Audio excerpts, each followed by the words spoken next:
Good afternoon, everybody. Let's check if we're live.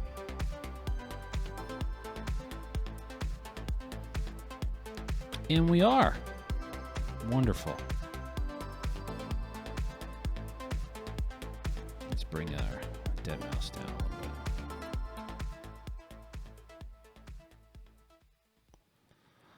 Hello, everybody. Good afternoon. Happy pandemic. I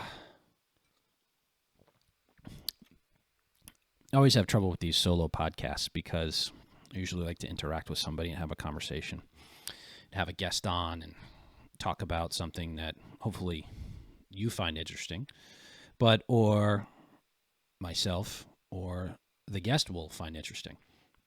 And whatever audience members like it, they like it. Well, today, doing something a little bit different, something I've never done before, which is respond to Twitter directly. Up on the screen, I have my tweet from earlier today to Michael Malice. So Michael Malice is an author. I'm going to put in a plug for him right here. He's an author, very smart guy. A guy who I am actually a fan of. I enjoy Nightshade on Compound Media, as well as some of his podcasts on You're Welcome. You'll get the joke if you see it. He is the author of The New Right, A Journey to the Fringe of American Politics. I think a lot of his argumentation and point of view comes from that fringe, where I, myself, am what you would call a typical, stereotypical conservative. And I mean that in probably all of the descriptions you can provide for somebody who is, a novice to the political arena. What I mean by conservative and conservatism is something out of this book right here. The conservative intellectual movement in America since 1945. This book, if you're curious, lays out the history of how conservatism came about in the second half of the 20th century. It is what I think the foundation and the bedrock of what the movement conservatism is. That, based on what some of Michael has said, I don't think is how he views what conservatism is, at least in the context and construct of the arguments he sometimes makes. Now, a lot of the things I think Michael is incredibly articulate about are his views on the left, the work he's done on North Korea. I'd call him an expert on North Korea. If you scroll down on his Amazon page, I'll scroll down this. His book before The New Right is Dear Reader, an unauthorized autobiography of Kim Jong-il. Anyway, pretty funny there. He is a very smart guy, Michael Malice is. And he's definitely not of the left, but that doesn't mean I'm going to necessarily agree with him on everything. So I think if I were, I'm going to try to steelman his point of view.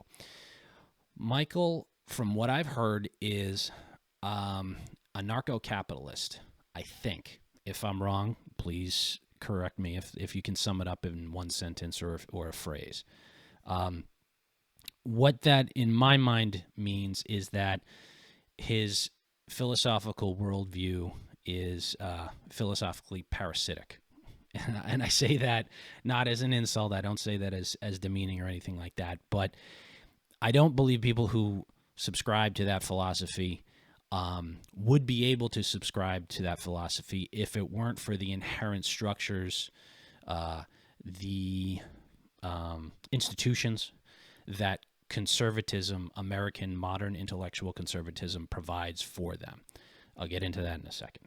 So what started this podcast, what brought it all about, was a tweet by Austin Peterson, who ran for president a few years ago, 2016, as a libertarian, and then ran for, I think, Senate in 2018 as a Republican. I guess now he's back to being a libertarian.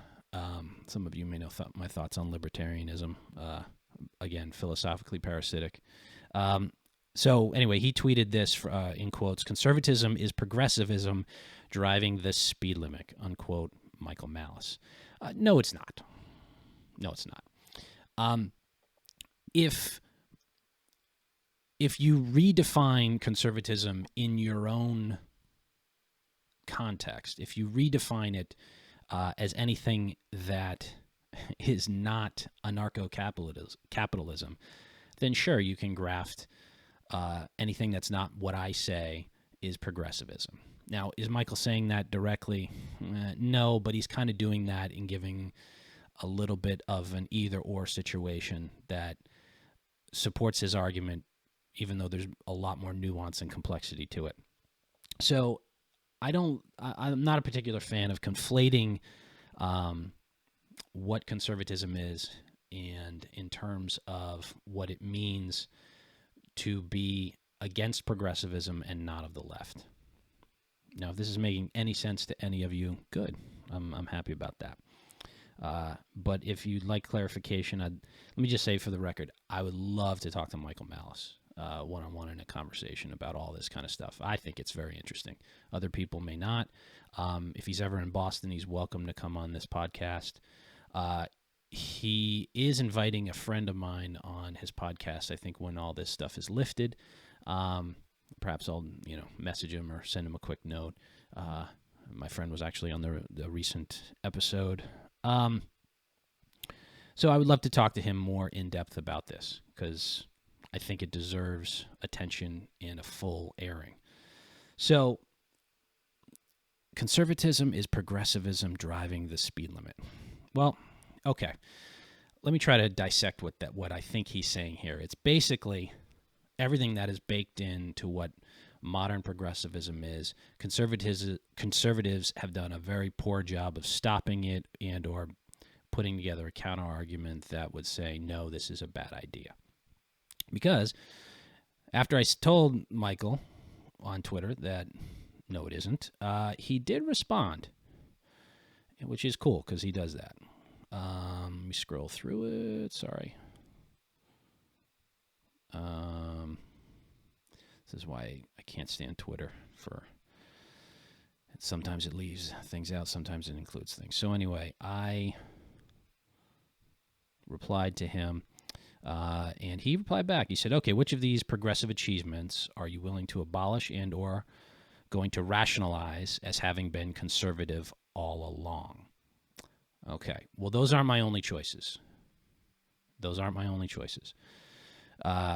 Abolish or rationalize. Abolish, sure.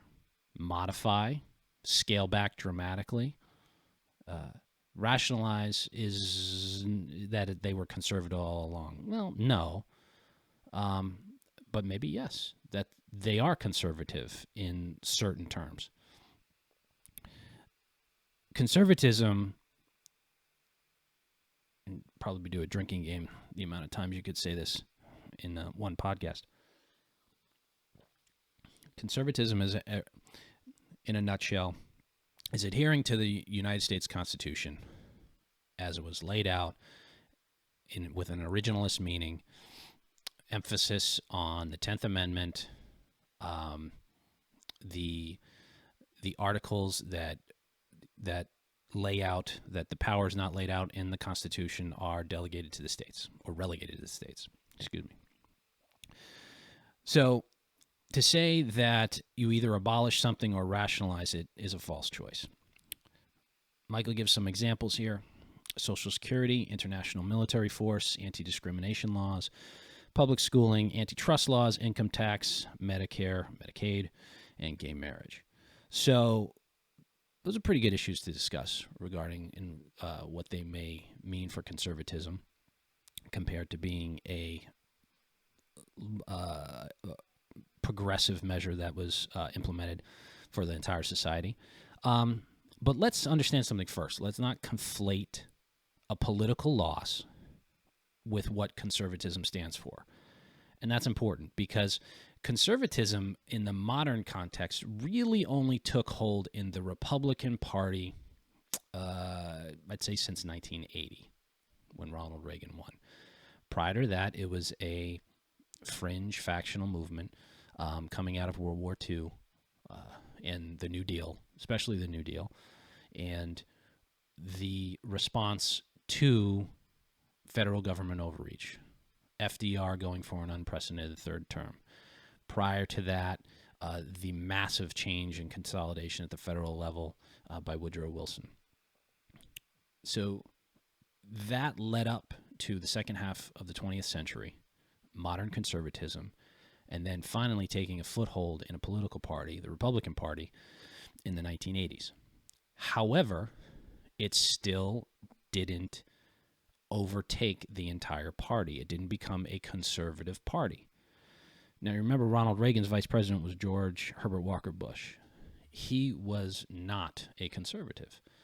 He was an old-school Republican, a Yankee Republican from Connecticut, who did not hold a lot of what the Barry Goldwaters or William F. Buckley's or any of the Frank Myers, the intellectual thought leaders coming out of World War II. He did not hold a lot of those positions. So you had Reagan from 80 to 88, and then you had Bush from 88 to 92. So a lot of that political intertwining between conservatism started to immediately erode from that point on. Then you had Clinton. Then you had George W. Bush. So at the top of the ticket, at the head of the Republican Party, there's only essentially the 8 years of Reagan where strong fusionism conservatism took hold. So to say that the political losses of not repealing the New Deal, use of international military force, a lot of the progressive gains that Michael listed is somehow the fault of conservatism for not stopping. Well, they didn't really have the power to stop it. And I think it's an easy target for those who might not call themselves conservatism, but they're definitely of the right because they're not on the left. That's a bit of a straw man to tackle. So when you say something like conservatism is just driving the speed limit to progressivism, I took that quote down or moved on from it. But whatever it was is that, well, yeah, you're helping it along.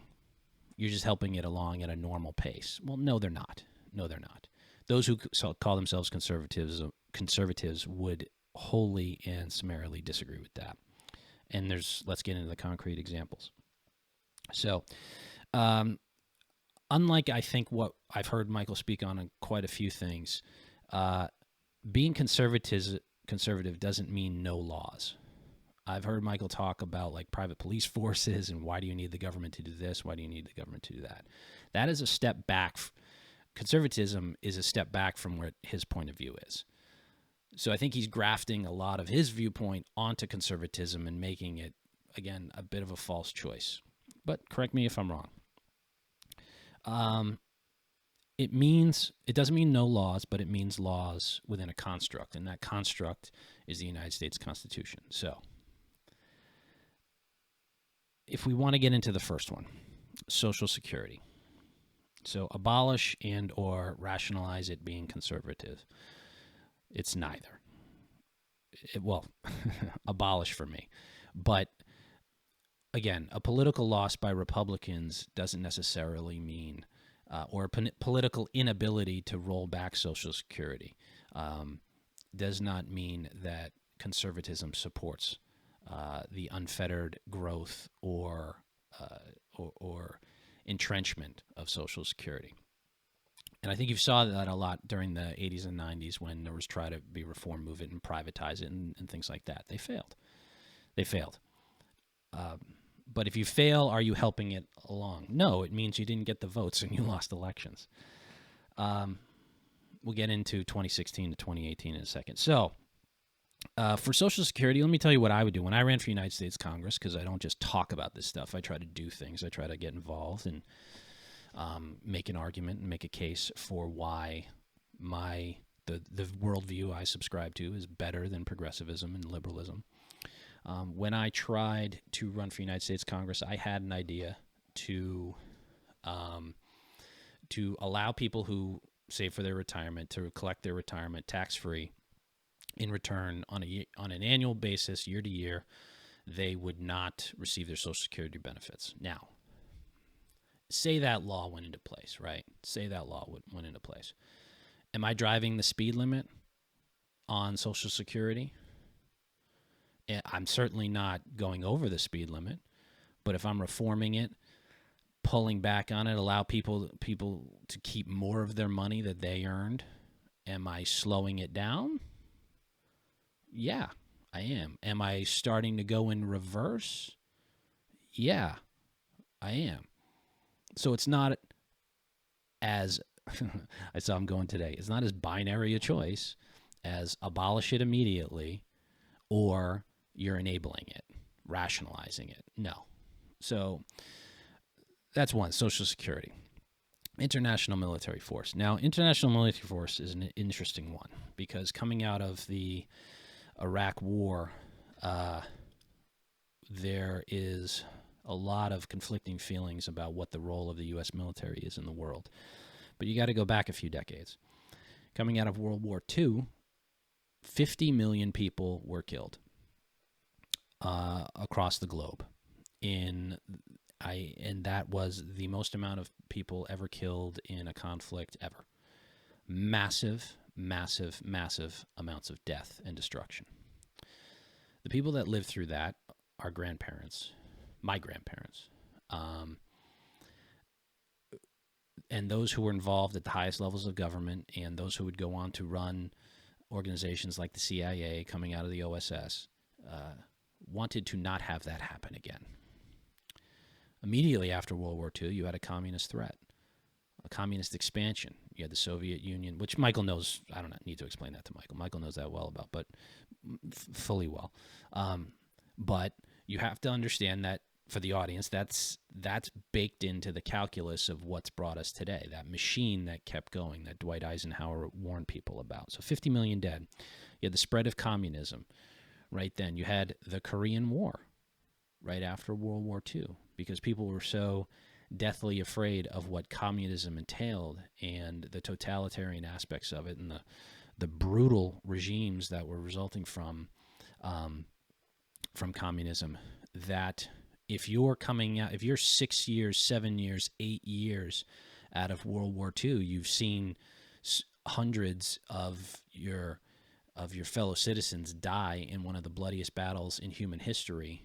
You try to do things that prevent the next world war because now there's atomic weapons and it could be a horrible, horrible situation. So that's what has informed the United States military force over the past decades since World War II. So abolish it or rationalize it? Well, the rationalization part, sure, yeah. Let's rationalize it because it deserves to be rationalized compared to in the context of what we're talking about, and certainly in conservatism.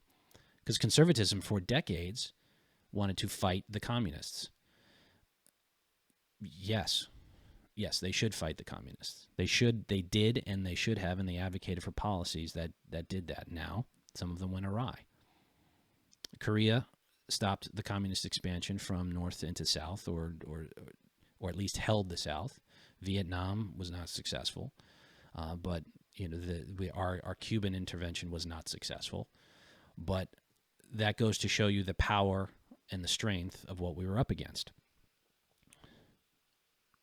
This one, the lackadaisical approach, and I'm not accusing Michael of this, but the lackadaisical approach of people who are doing the whole, red pill, blue pill, I'm so awake, and the rest of everybody's just sheeple. You're nonsense. But that bothers me because the world that we experience today is built on the structures of the men and women who maintained the institutions that stopped communism, that supported the military, that, for better or worse, were involved in foreign conflicts and foreign intervention. There was a lot wrong with it, but there was also a lot right with it, because we haven't had a global conflict since then, and that is owed quite a bit to the international military force that existed in the decades since World War II. I don't think that can be emphasized enough, because people are really starting to take it for granted and think that it can't happen again. The stability and prosperity and peace that we've experienced since 1945, and there has been a lot of conflicts here and there, but nothing on the scale of World War II, is owed a lot to both Republicans and Democrats who adhered to the foreign policy and at least expansion of the United States military force. Anti-discrimination laws is what's next. This one's tough. I don't know why he said this. I wonder what he means by anti-discrimination laws. I certainly wouldn't abolish anti-discrimination laws. Human beings act in a horrible way sometimes, and if you're discriminating against somebody, especially in hiring or admissions in a school because of a category that they fit into, when you're a public institution, and public by meaning you're not a private club, you accept membership and money and interaction with the public, no, you can't discriminate against them. And that's perfectly aligned with what conservatism is. There's no rationalization there, so that's a false choice.